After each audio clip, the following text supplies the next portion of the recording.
The national processing capacity across all the plants in the United States is about 500,000 hogs a day. So if you're running at 40% below capacity, that means there's roughly 200,000 extra pigs that were gonna go to market that are still stuck on the farm. If you run at 40% below capacity for 5 days, which we did, then that's 1 million extra hogs that would have gone to market but instead stayed on the farm. That left many hog farmers facing a heartbreaking decision.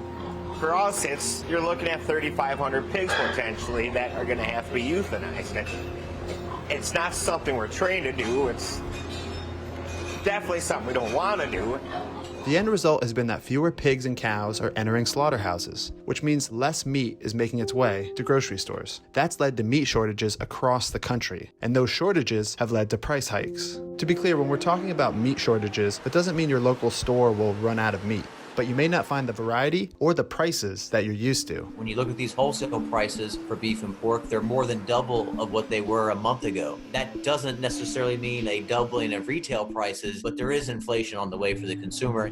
Will Sawyer's bank lends to people and companies in the animal protein industry. He predicts that this summer, beef prices could be up 20% and pork could be even higher compared to 2019. To try and relieve the bottleneck, President Trump issued an executive order classifying meat processing plants as essential infrastructure. That allows the government to force the plants to stay open, and it appears things have begun to improve. Production capacity rebounded to around 75% in May compared to the year before. But part of the reason plants are still operating well below full capacity is that there are still workers too scared to go back inside the plants. Until the bottleneck is completely opened up, some farmers may go out of business, which would mean the meat shortages and price hikes could continue for months. Right now, Sawyer predicts farmers, also known as producers, will lose between $20 to $25 billion this year. They're losing money to a degree that we haven't seen even during the Great Recession. That's going to cause some producers to exit the industry. And obviously that production may come back or it may not. But in the interim, we would see reduced meat supplies and the consumer environment's going to have to see more inflation, most likely as a result.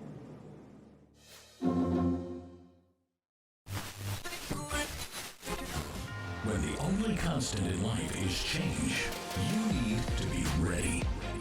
This is the Man-Made Survival Show. Hello everyone, my name is Jose Prado with Man-Made Survival. Thank you so much for coming back to the channel and watching this video. I really appreciate it because today we're going to be talking about an aspect of preparedness that not a lot of people have actually thought about. And it has to do with food, but not quite as we have talked about not only in this channel, but all throughout the prepper community in the past. Because when we think about food shortages, we're actually thinking that there won't be any food anywhere available at all, that we're gonna have to turn over rocks just to find something to eat. And that is not 100% the case, not in all cases. And even though some food shortages can be, have that end goal where there's nothing to eat anywhere, that would turn into a famine. I'm talking more of the aspect that, yes, there still will be food available, but can you afford it? All right, so that's why I encourage you to stay all the way to the end so you can get the entire information that I have for you today. And if anything, this can really help you have the conversation with your friends and family, because one of the things that we have seen from the mainstream media and the government is that they're saying, everybody chill out. We do have plenty of food all throughout the country. We can feed everybody. There's no need to panic buy, right? That's something that a lot of people said in the mainstream media when the pandemic first hit, and we were seeing lines and lines of people at the grocery stores trying to buy things, right? But those type of I guess you can call it debunkers from the mainstream media can be countered with information that we have that are factual, things that are going on right now, not just in the United States, as I'm going to be showing you, but also throughout the world. All right, so please share this with your friends and family. Have the conversation with them. Tell them not to wait for the minute that they can no longer afford the food, because there might still be some available, but if you can't afford it, you can't eat it. So again, before I get into everything, I want to remind you of the partner that we have. It's greenmedicine-encyclopedia.com, and very simply put, is what that is. It's a program. It's a computer program where you can access a lot of information about sickness, It can be anything, you know, it can be a flu, it can be a cancer, it can be anything you can think of, you know, high blood pressure, sugar, glucose, whatever. And it'll give you the actual natural remedies. And in some cases, it gives you the pharmaceutical remedies. So, you know, you used to have to go to your doctor for that and everything. But this is a great alternative for when we hit, you know, an EMP, we hit a war, we have a economic collapse that you cannot even afford to go to the clinic. This will help you plant your garden according to what you can grow that will turn into natural medicine. So that's why I encourage you to get this program. And if you go to their website, greatmedicine.encyclopedia.com, you can actually use our coupon code, which give you $40 off. And it's very simple. It's just Man-Made Survival. That's the coupon code, Man-Made Survival. So the title of this entire organization. So I want to go ahead and start talking about the food prices of things, because even though it's an accurate statement when we talk about food shortages, that one day there won't be any, there's going to be famines and stuff. That is true. But the first few steps before we actually hit that famine stage, it's going to be a whole bunch of other things, all right, that can really hurt people along the way till we get to the very last stage where people just feel devastated from all of this. All right, so I have a list of things that you're going to be able to see throughout all these articles that I'm going to be reading to you, the common thing that is happening south to the border. And again, I'm always a big pusher, you know, whatever, of looking at what is happening in other places around the world so we can get the data out of it, and we can use that data to prepare. We can use those things to prepare. All right, I'm not saying that it's going to be exactly the same everywhere around the world, but you can, you know, make predictions and say, all right, you know, this is happening here, this could happen here too. You know, what are these similarities? And then you can draw the conclusion and say, all right, this is going to be the plan of action. And the most important thing is that you don't just get this information and be entertained by it, you know, and then when it happens, you can say, I knew it all along, I was right, you know, or you know, Jose was right since he talked about it. The purpose of all of this is for you to be proactive and to do something about it. And if you don't do anything about it, then it doesn't really help to know. All right, because, you know, sometimes people make fun of other people who are still asleep, but the people who are awake don't do anything about it. So technically, it's just better to let the people who are oblivious to everything, to just let them continue with their happy life until it comes crashing down, as opposed to people who know what's going on but still don't do anything about it either, and then their world is going to be crashing down as well. So here, what the safety net here would be is preparedness. That's why I encourage you. That's why I push it. That's why I'm doing this, sharing this information with you. All right, so here's the list of things that you're going to see that are going to become a common theme through pretty much everywhere around the world of all the things that I'm showing you today. So this is going to run a little bit long. I'm not quite sure if it's going to be another hour again. So here's the thing. The first thing that everyone sees around the world is price increase of food. The next thing is price increase of gas, more expensive food, or shortages of it. Even if there is food at the store, if you can't afford it, you can't buy it. If there are buying limits, then you can't buy it either. People are turning to farming. If people in these places would have become preppers, then they would have had decades to teach their children to be prepared and to be ready for these food shortages and economic collapse. All right, and the last one is one of the things that when I was reading through the articles, you know, it kind of clicked in my head. And I was thinking, well, you know, if the last time you saw this type of hunger in your city, in your country, whatever, it was 50 years ago, then you have 50 years to prepare for it. You know, like I've always said, if you have been here in the channel for a long time now, then you understand that I've always said that you have, you know, from the moment you heard that podcast to the day it happened, to prepare. It could be 5 years, it can be 10 years, it can be 2 months, whatever. The point is that from the point you heard it to the point it happened, you had that time for you to prepare. Now, in this case that I'm going to be sharing with you today, and I'm going to be pointing it out when I'm reading it, is that this person remembers that this happened back in the 80s, but instead of preparing for it, now that it's happening again, they just continue life, living a hard life or whatever. Things got a little bit better, but they continued until they're finding themselves hungry again. You know, and that's the cycle that I want to break, because it doesn't matter if you're in the United States, you're in Venezuela, Honduras, China, wherever it is, the citizens are complacent. One of the things that is a common theme all throughout the world, you know, in the level of citizens, is that everyone is always waiting for someone else to help them out instead of helping themselves through you know, that disaster. You know, for example, people in South America, they want the government to do something about their condition of poverty.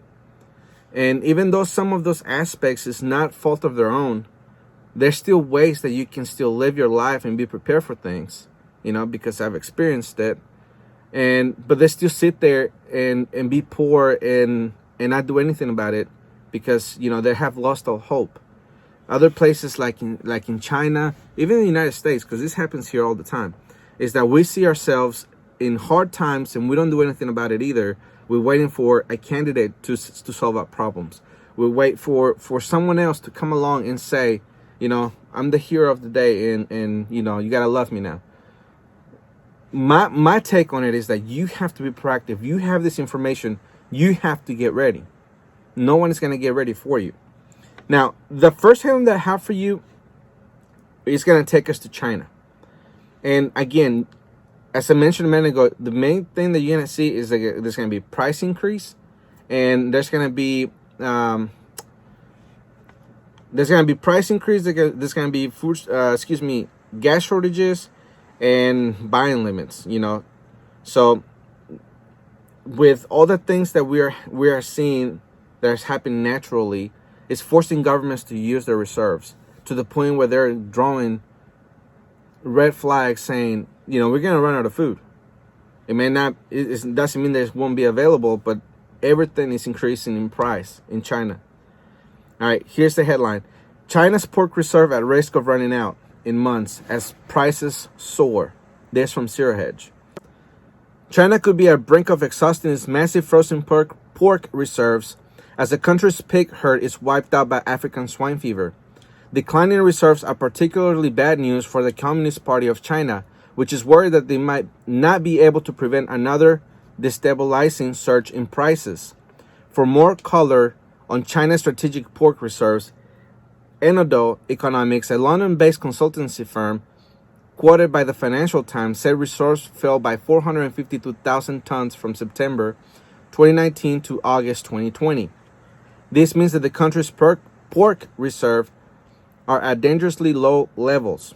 It's unclear how much China's latest pork imports have been diverted to steak stockpiles, but Dana Choleva, Endono's chief economist, said China has about 100,000 tons of frozen pork left in reserves, and, quote, at this rate, within 2 to 3 months, they'll be out, end quote.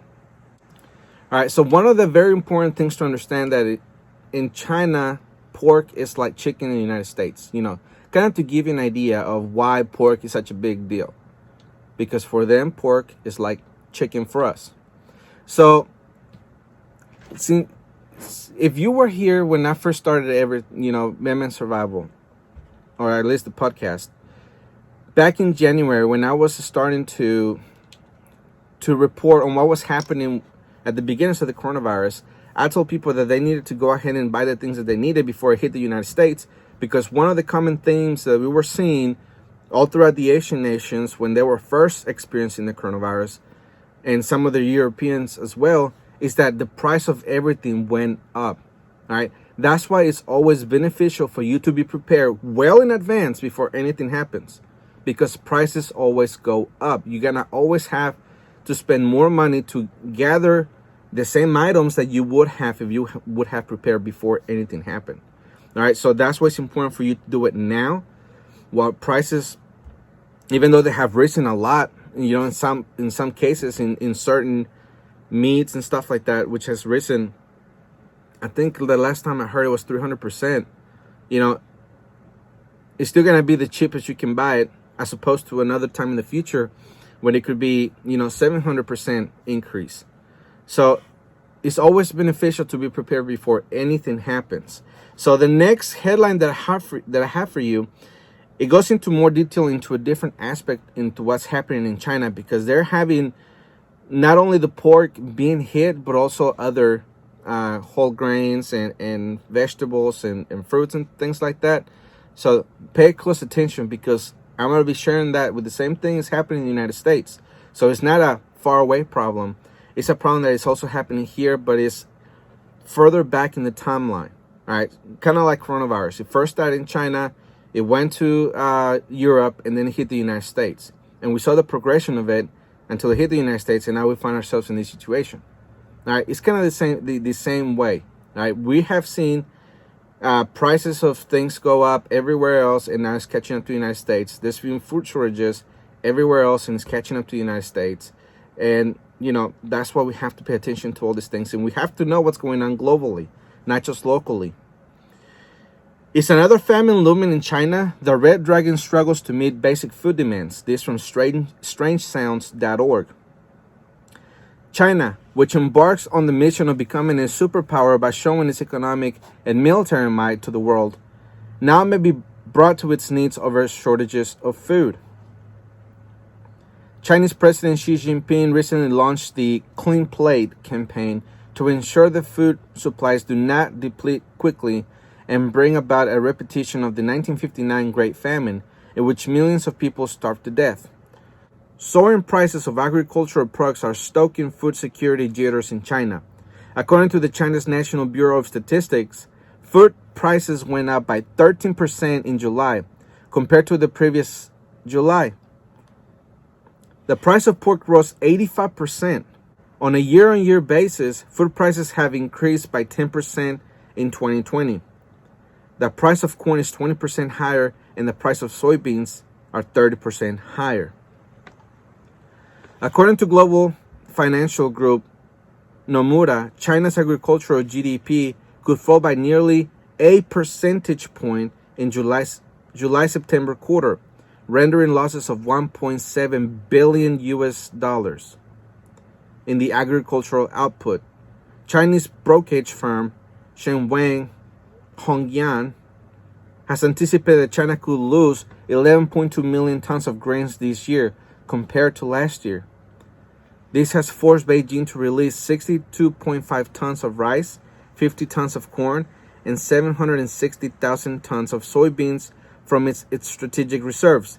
The amount is significantly higher than last year. All right, so I wrote a note here that, it's really smart that China has reserves for food. And that raised the question when I was doing this research of, does the United States have one? And the answer is simply no, not since 2008. So the United States has no reserves. So the United States could not do what China is doing, to where they see, a shortages on agriculture, to where they can just release more and make sure that everybody has enough to eat, and try to catch up later on. The United States has none. And the same issue we have seen is in Australia. They also had a reserve with the rice that they had to pretty much release to the people, because the agricultural output was very, very low. So that's why we have to understand that all of this is not just happening in China, it's not just happening in Australia, but it's also happening in countries south to the border. All right, but the next article that I have for you, I want you to pay really close attention, because for one, I experienced this myself, and it's very devastating when you get to this point. But you can learn from it. All right, you can prepare beforehand so you don't have to go through all of this. So this one is going to be a little bit longer, but please pay attention to all of this, because this is happening right now. All right, this is real-time world problems that are coming to America. And if it wasn't for the social safety nets that Americans enjoy, we would be in the exact same boat. All right, so please listen. No meat no milk, no bread. Hunger crisis rocked Latin America. This from BloombergQuint.com. He couldn't feed his family. Matilde Alonso knew it was true but couldn't believe it. The pandemic had just hit Guatemala in full force, and Alonso, a 34-year-old construction worker, was suddenly jobless. He sat up all alone till late that night, his mind racing, and fought back tears. He had 6 mouths to feed, no income, and no hope of receiving anything beyond the most meager of crisis support checks, some $130, from the cash-strapped government. Today, Alonso said breakfast, lunch, and dinner all look the same in his house. Maybe a tortilla with salt, maybe a tortilla with beans, maybe a bowl of rice and beans. Quote, we used to eat meat, now there's no meat. We used to eat chicken, now there's no chicken. We used to drink milk, now there's no milk. End quote. Even bread, he said, is off the menu. Quote, I never thought it was going to happen. I thought that I would never have to live like I lived in Peru again. End quote. Like most of the world, the hunger gripping Latin America has nothing to do with insufficient supplies. In fact, the region is an agricultural powerhouse, with its fertile plains and valleys producing grains, fruits, and proteins that help feed the world. The crisis is about whether those thrown out of work during the pandemic can afford to eat. Quote, for us in Lo Hermida, the common pots represent a sad memory of the 80s, end quote, said 53-year-old Martinez. Quote, I never thought we would have to go back to that, end quote. Here's a note that I inserted. If she had become a prepper after the period of time, she would have been able to prepare for something like this to happen for the past 40 years. It's not just about you, but a legacy you pass down to your children. Alonso, the construction worker, is so worried about how to keep his 4 kids fed that he started planting corn and beans. A friend leased him a small plot of land. Another gave him some seeds and fertilizer and told him that he can have until the end of the year to pay back the cost. He said, quote, it's what I've been doing all pandemic long, improvising as best as I can, end quote. All right, so everything that I just read to you is very important because we can see the progression of things that has been happening, you know, since from Mexico down. And not only that, but from the beginning of the pandemic.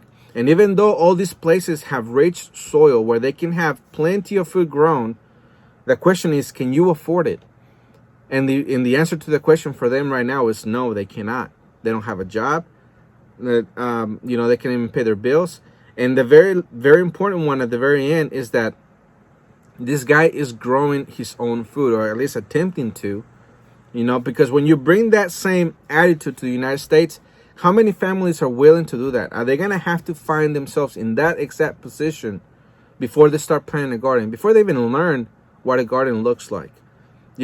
So that's the real question here that you have to ask yourself, and this could be a very excellent conversation starter with your family, because if they're the ones, the skeptic that say everything's going to be fine, the government has said that we have plenty of food, we don't have to worry about it. You can say, yes, but can we afford it? Or how much longer it'll be before we can no longer afford it? Not a lot of Americans, or let me rephrase that. There's millions of Americans going through a tough time right now, but there's millions more who are not going through it, because not the entire country going through it. It's only a portion of the population, even though it's a big portion of the population, but it's not everyone. And it tends to be that some people say, well, it's not happening to me, so I don't really care. But let's not get to the point. That's why podcasts like mine are important for you to start the conversation with your family. You can share the information with them. You can show them these, everything that you're listening to here. And I encourage you to do it more personal. Instead of just sending the video, I would encourage you to find the articles that I'm reading to you. Read the headlines, type it into Google, find it, go through it, and say, see, this is happening, this is what he's talking about. And then, you can convince them to actually be proactive and see what's going on, because eventually it's going to get here. And in some cases, it already has, as I'm going to be showing you here in just a minute. All right, so one of the notes that I read a minute ago that I made is that this lady saw what was happening in the 80s And instead of becoming a prepper and making sure that she doesn't go through the same thing again, 40 years later, she just kept on living her life and then forgot about everything. Life was good, I'm guessing. And now she's finding herself again, because she said herself, I never thought we would have to go back to that. So hopefully now, that people are going through it, now they will become preppers. There's a lot of preppers that just started in 2020. People wait until something bad happens to them before they start preparing for the future. And we are trying, or what I'm trying to do, is make sure that you understand that you have to be prepared now, because you live in one of the most rich country in the world. So it's beneficial for you to be proactive now, because if you don't do anything now and you find yourself with an economic collapse as Venezuela, Mexico, Guatemala, and everywhere else south of the border, it's going to be too late. All right, you're not going to have the plot of land. You are not going to have the yard big enough to be able to house chickens, goats, and everything else. All right, you won't even have the money to get a tiller and make sure that your ground is ready to go for whenever anything happens. All right, you won't be able to go to Lowe's or Home Depot and buy dirt, for a small garden. Then that's why you have to do it now. You live in the most richest country in the world, even though it's been pumped by fake money. But the point is that everything is still affordable. You have to take advantage of that and prepare. For example, if you go to Costco, if you go to Sam's, you can get the really big bags of rice, the 50 pounds bags of rice for $20, and that's going to last you forever. Of course, that's not the only 50 that you have to buy. You have to make sure that you have enough for everyone in your alliance, in your family, so everybody is fed. Make sure that you have all the things that you need stored to where you can have a regular meal and not have to portion it to make sure it lasts a long time. That's why you first start with 3 to 6 months, and then you move on to the next thing, which is water, and then you move on to the next thing, which is firearms, and then you move on to the next thing, that is medical training. You move on to the next thing, which is communications, and so on and so forth. And then once you're done, then you start the cycle all over. Then you go from 6 months to a year, and then you move on to the next thing, and then you move on to the next thing, and then to the next thing, all the way until you hit at least 2 years. All right, and the reason being, all right, this is going to be the preparedness part of this. I mean, I wasn't thinking about doing the preparedness part of this until a little later, but since I'm talking about it, I'm going to go ahead and say it. You should not rely only in your stock of food. The reason is because that's going to run out eventually.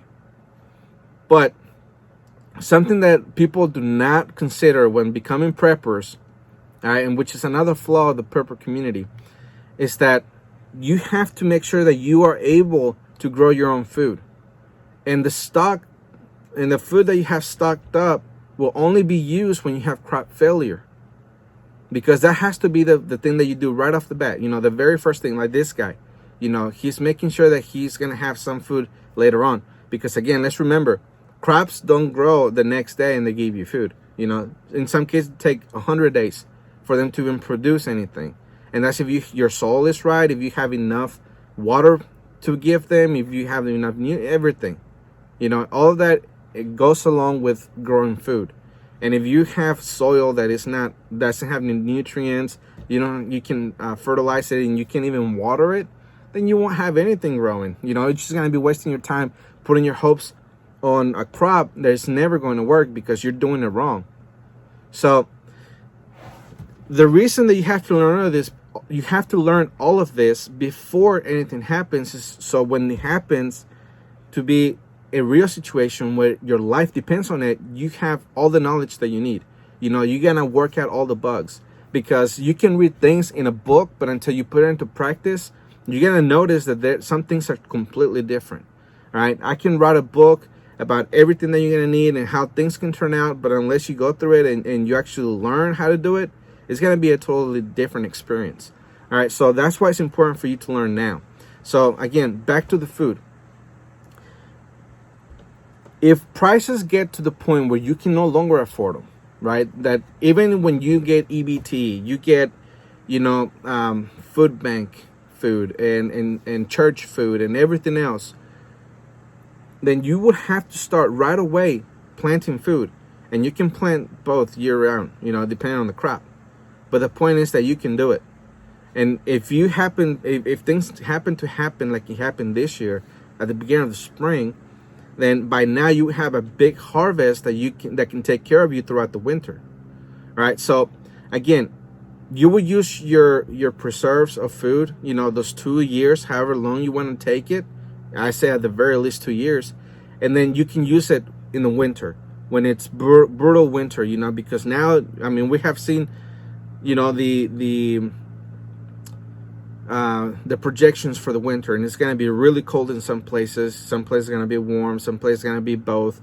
But the point is that if you live in a really cold area where it can get minus 50 degrees, minus 20 degrees, and some years ago we saw minus 90 degrees, then more than likely whatever you planted for the winter crop that will give you stuff for the spring might die, And if it doesn't, that's just a miracle. But the point is that you go there and you say, okay, I had crop failure for the winter, then I'm going to eat my reserves, then I'm going to grow more stuff in the summer. Hopefully I don't have,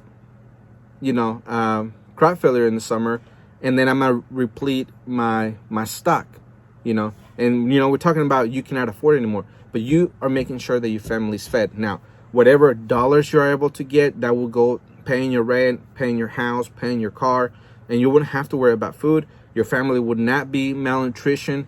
You would know exactly what's in your food, so all of this would be beneficial. And of course, we're talking about a time where people down south of the border find themselves right now.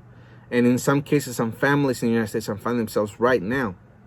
All right, so I'm going to continue on, because the next thing is in Venezuela. But this one is the reason that they have high prices, besides from the economic collapse, is that they don't have any oil or, any gas. And not only that, the United States has been sanctioning them, and Iran sent some gas, some oil, and the United States pretty much took the shipment there. So that makes things worse for the Venezuelan people.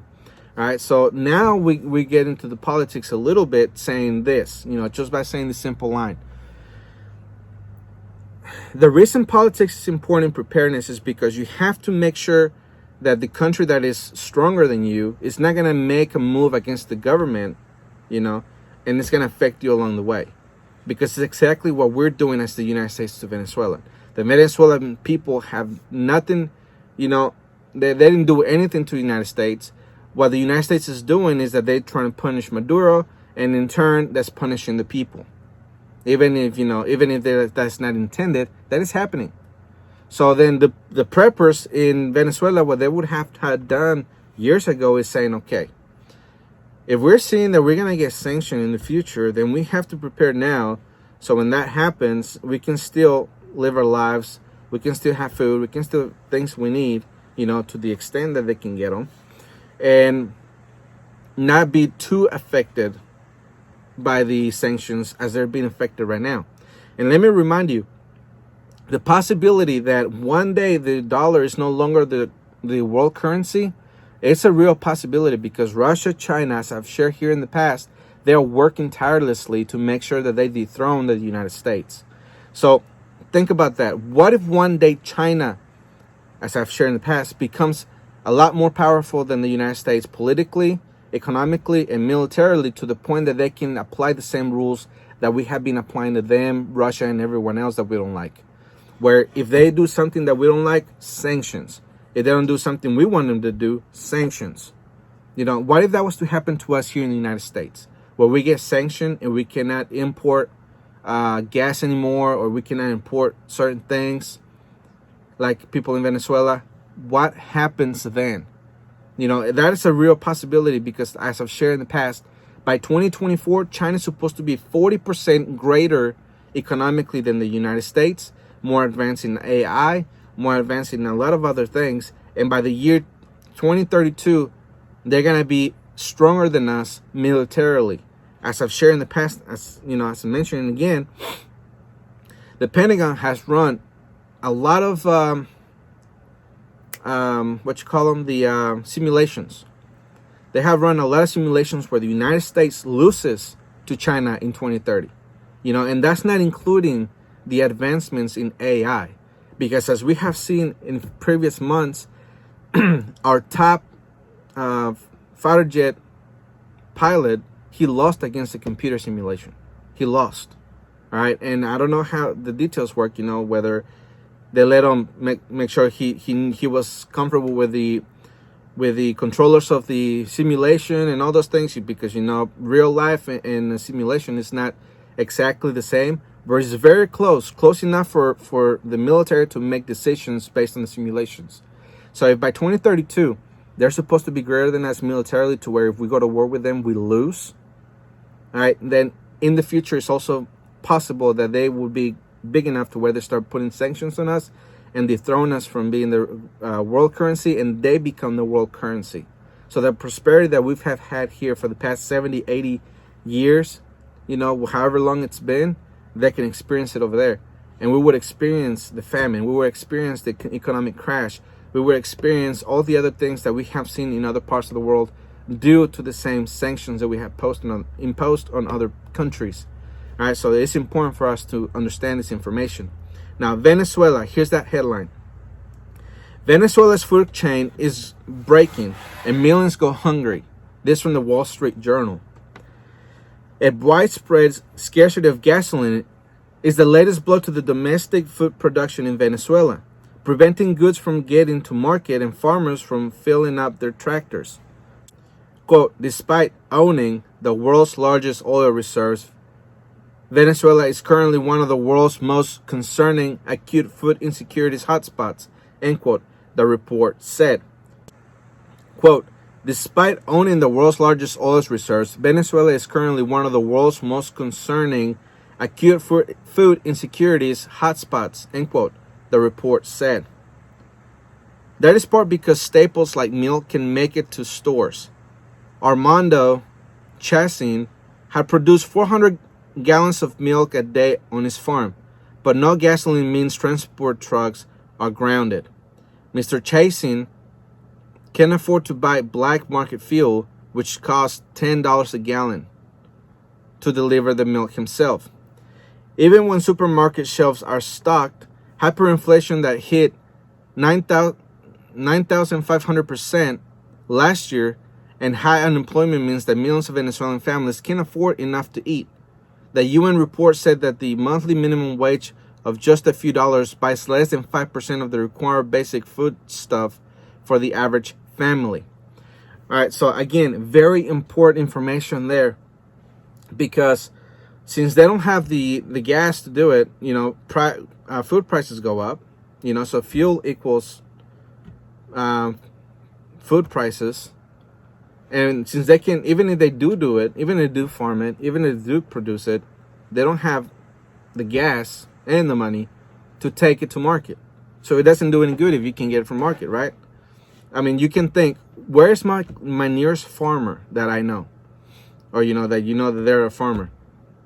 Could you get goods from them? Maybe if you walk a couple miles, maybe 5-10 miles, however far away they are from you. And if you live in a major city, you can forget it. You could probably travel a day or two before you can get to the farmer's market, So the point is that not only that, gasoline $10 a gallon, that's something that we could possibly see in the United States. I mean, we've seen it in some places, like in California. If I'm not mistaken, as high as $6. So that was pretty close. And, I'm pretty sure that was a nightmare over there, trying to have gas and go to work and have bills, money for bills and everything else. But not only that, even if it did make it to market, people cannot buy it because they could simply not afford it. So even if there is food at the grocery store, if you cannot buy it because you have no money, what good does it do to you, right? So the step, the action, the proactive action against that is to grow your own, become your own farmer. You have to make sure that you place yourself in the position where you have the land necessary to do it, that you have the tools to do it, and you can make sure that your family is fed. Because if you don't, because even if you have the land, but you have no tools to break the ground, to till the ground, to do everything you need to do to prepare it, then it's not going to do you any good either. So you have to make sure that you're prepared through all the levels. You know, like it does sound like a lot, but when's the last time something major happened? At least here in the United States, you can go all the way to 2001. You know, it's been 19 years. What if you were preparing since 2001? You had 19 years to prepare. Or let's take it to something closer. Let's say 2008 from the financial crisis. You had 12 years to prepare. All right, so now we're in 2020. And once, let's say we do get through this, right? For whatever reason, there is a miracle and we go back to normal. You know, the normal that people used to know before the pandemic. Without the vaccine, without, you know, the whole vaccine pass and everything else. If we were to go back to that time, how much longer it would go before we hit another crisis? Would it be another 19 years? Or what about another 12 years, since, you know, it's projected by 2032, if we go to war against China, we lose. Let's say it's 2032, you know, just to put a timer on it, then you would have from 2020 or 2021 to 2032 to prepare. That would be another 10, 12 years for you to get everything done. So even though it sounds expensive and it sounds like a lot of work, you have a lot of time, you know, quote unquote, to be able to get it done. So that's why I encourage you to go ahead and get ready now. I mean, the next crisis that we're possibly facing, among all the other things we've already gone through, is the election. We can have civil war, you know, and let's say that lasts a few months or maybe a year from when it stops. And let's say the government is still the government, you know, they were just able to put it down and kind of like Abraham Lincoln, and then, you know, the Union went on. Then, you know, we have to prepare for the next time something comes along, you know, and then we have all those years to be ready for it. So that's what I teach, that we have to have this common denominator in things and have a progression of things to be well-rounded in our preparedness, instead of just focusing on guns, just focusing on food, just focusing on communications. We focus on all of these. We get prepared individually, you know, fully for each. And then when something else happens, that we're going to be well-rounded, we're going to be in a better position, and we're going to be, you know, the best preppers that there ever was. You know, at least that's the goal. So the next headline that I have for you is this, because now I'm bringing things to the United States, and I'm telling people, this is happening over there. This is what's happening here now. Here's the headline, and believe it or not, it's from CNN. So now you know when it comes from CNN, then something must be really bad. Worried about more shortages, grocery stores are stockpiling goods. Again, it's from CNN. But before I get into the article, I want to say, why do they condemn, you know, the mainstream media condemn people for stockpiling, but the grocery stores can do it, you know, so they can meet the volume? So, is it a good thing to stockpile or not? Because let's just imagine if there was, you know, if the entire population in the United States, all the working responsible adults were preppers, and then something happened, then everybody would already have their a minimum 2 years worth of food, and then there would be a panic buy, right? I mean, I hope that makes sense. But anyways, you know, maybe that's just wishful thinking on my part, but that goes to show. But anyways, the article goes on to say, grocery stores across the United States are stocking up on products to avoid shortages during the second wave of coronavirus. Early on the pandemic, grocery stores were focusing on stockpiling weeks of supplies for shoppers. But now food sellers are focusing on the long-term aim to stockpile supplies for months instead. With high demand for groceries comes higher pricing in the aisles. Since March, more Americans have been eating at home, and the grocery expenses have been growing. This is partly due to the fact that food manufacturers and grocery stores are rethinking their pricing strategies now because demand is surging. All right, at least on that last part, I want to call BS, because as I've shared this entire time in other podcasts in the past, is that there's a lack of food, in the sense that farmers are experiencing a lot of things. All right. Farmers in Australia are facing drought, so they have no rice and stuff like that. Other places around the world, for example, Mexico and down south of the border, they're also going through droughts. They don't have the beans and everything else that they used to grow So we're going through that. Here in the United States, as I've shared, in the last winter, there were 2 million tons of food, of whatever the crop was that they were, because, you know, they gave different ones and saying this is so short, yada, yada, yada. At the end of it, it said a total of 2 million tons was short from just, you know, the minimum that they needed to hit to make sure that the market is good. So on that last part from CNN, I call it BS. It's not because people are now more home than going to restaurants, because we know that there's food shortages coming from other places. We know that there's crop failures coming from other places, from China, from Australia, from Mexico, from Guatemala, from other places, from Chile. All right, and as I'm going to be showing you here in a second, another, you know, I'm going to give you pretty much a bunch of headlines, but the point is the same, that there's natural causes as well. Now, the next headlines that I'm going to be reading to you is what's happening with people here in the United States. The first one reads, more than 1 million New Jerseyans to become food insecure by year end. That's from Zero Hedge. Hawaii Food Bank sees stunning increase in meals served. That's also from Zero Hedge. Just because I have a car doesn't mean I have enough money to buy food. That's from the New York Times. As another migrant caravan heads towards the United States, skeptics ask, why now? This from LAtimes.com. All right, so again, I know the last one might have seemed like it's out of place, but no, it goes together. In the article of that last headline, you know, there reads, as another migrant caravan heads towards the United States, skeptics ask, why now? In the article, they talk about the fact that it could be a political plot that is getting people to the United States, you know, to pretty much make sure that one party or the other wins the election. But also in the article, it says that the people are going hungry because there's no food. And they're hoping that when they get to the United States, they can find something to eat. So people are migrating. Another of the things that happens when there's no food, when there's a famine, when you can't afford to eat, people move. They go to other places. They're trying to find food somewhere else.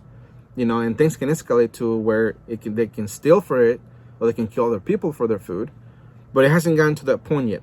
People are suffering because, you know, the economics and the pandemic, and there's a bunch of other reasons why. But, you know, that's another reason added to it. And the article that I also wanted to share with you is this one. Millions of locusts devastate fields, crops, and pastures in Chile.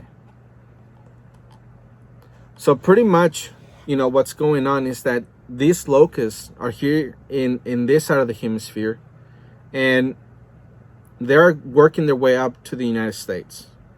All right, we saw the devastation that they did in Africa, they did in China, that they did in the Middle East, that they're doing now in South America. You know, it has jumped from Argentina to Chile to Brazil to other places. Brazil, by the way, is the #1 on corn. So if they're devastated to the point that it was in the other side of the hemisphere, then the food prices are going to increase even more. So even if there is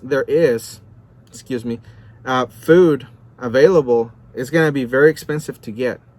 All right, and again, we have had natural disasters here in the United States. We had derecho, you know, a few months ago, or weeks maybe, I don't even know.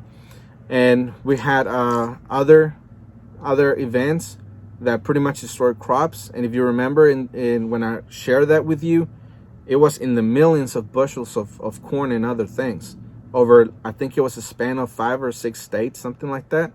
So it wasn't like one local farm. It was 5 entire states that had that issue. So that also rose the prices. All right, so now that we get to this point, you know, I'm about to close this because I'm about to hit an hour, and that's before even editing any of this. What other aspects can we see that go with the natural realm that we are going into, that we're going to be facing, that we must prepare? Because we're getting the warning signs now. You know, the great thing about the internet, about YouTube, about Brighteon, about all the social medias that we see is that we can see this information, we can share it, and we can prepare for what's coming, because now the instruments that scientists have really help with that. Here's that headline. We are plunging now into a deep mini ice age, and there's no way out. This from strangesounds.org. Quote, we're plunging now into a deep mini ice age, end quote, says British astrophysicist Piers Corvin. Quote, and there is no way out, end quote. For the next 20 years is going to get colder and colder on average, says Corbin, who holds a BSc in physics and an MSc in astrophysics.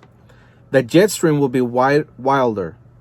There will be more wild temperature changes, more hail events, more earthquakes, more extreme volcano events, more snow in winters, lousy summers, late springs, short autumns, and more crop failures.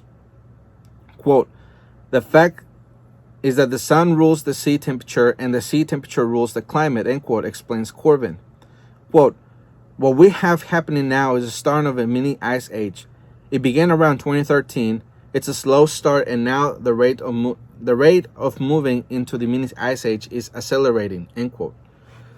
All right, so there you have it. Another of my points. I did not know that about the mini ice age until now, 2020. So I'm 7 years behind on the prepping for that. But I know it now. When is the full effect of the mini ice age going to be felt? I have no idea. But I have until then to know that I'm prepared. And not only that, my family too, my alliance as well, that we're going to be okay in those days. And we're going to have, hopefully, enough food, water, and everything else that we're going to need to make sure that that those days are lived and thrived. So that's why I encourage you. Now, another thing that is on here that I want to just talk about real quick, as a closing remarks, is that there will be wild temperature changes, more hail events, more earthquakes, more extreme volcano events, more snow in winters, lousy summers. That means that could create crop failure, late springs, short autumns, and more crop failure. So that's the biggest warning that this professor, doctor, whatever he is giving us, that there will be crop failures. So again, we have to consider the fact that if we are seeing this going on now, we've been warned since 2013, then we have hopefully several more years to get ready for it, to stock up on whole grains. Stock up on the whole grains, because when they get processed, then they lose the shelf life. Rice, beans, grains, barley, or things like that. When you store it properly, they can last you 20 years. So it's not like it's a loss in investment. You can buy it now, 50 pounds a bag for $20. You can buy, several hundred pounds of it, storage it properly, and have it there for the next 20 years until something happens. And even if nothing happens, you can donate that food, you can cook that food, you can use that food, all the while still, saving even more. So we have time. The thing about it is that we must be proactive. All right, so I'm going to close with that. Again, I want to remind you about the partner that we have. It's grainmedicineencyclopedia.com. I encourage you to go on there. They will give you a $40 discount if you put on the coupon code ManMagSurvival. And I encourage you to get it. Please share this podcast with your friends and family. We're still trying to get to the 1,000 subscribers. So please share this with everyone. I do want to share with everybody that we are giving away the book. It's Preppers Secrete Cache. You can go to www.prepperssecretcache.com, or you can just click the link below. The book is absolutely free. All we need your help is with shipping. And I'm also working on a second book right now. So I will let you know when I make significant progress to where it could be close to being done, or 3/4 of the way. But I will let you know. It's going to be very detailed in a lot of things, and it's going to cover different events that I believe will be happening in sequence that you must prepare for. All right, so anyways, I want to leave you with that. Again, my name is Jose Prado, and remember, always ready.